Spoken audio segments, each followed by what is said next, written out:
and that's the thing. If you read a great piece of literature or a book, or you watch a great movie, there's like backstory, that is there. That is like the world building of that place, of the movie, of the story. There's moments that are down and quiet, and where like it's not necessarily driving the plot, but it's kind of contextualizing things. And I think that's what makes a great album. There are great albums that are like a bunch of singles in a row. Like, it's like 8 or 9 tracks, bunch of singles, awesome.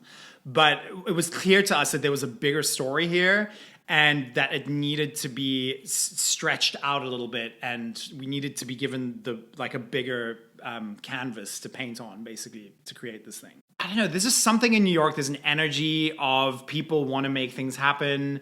There's just people with exciting, interesting ideas. People don't come here lightly. It's not like a light decision to be here. So people are like trying to do things, whereas I think often in beautiful, idyllic places that are maybe less expensive, people kind of go there to try and escape something, in some kind of way. And also I feel like we're at a point in our lives, we have kids, we're not the youngest, but we still care about music so much, and we want to, maybe we want to pass something on, maybe we want to work with other people, etc. And I think New York is a great place for this, and so I think that was like the decision. It felt like the right time suddenly, and then we decided, let's go. Yeah. So that's why we're here.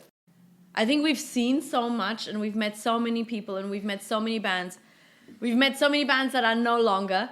We've met so many bands that are like beyond the mountain now because they've blown up like crazy. Dude, were you there when we did that tour with Charlie XCX? The co-headline tour where we played for like 8 people in Philadelphia. Like literally, it was insane.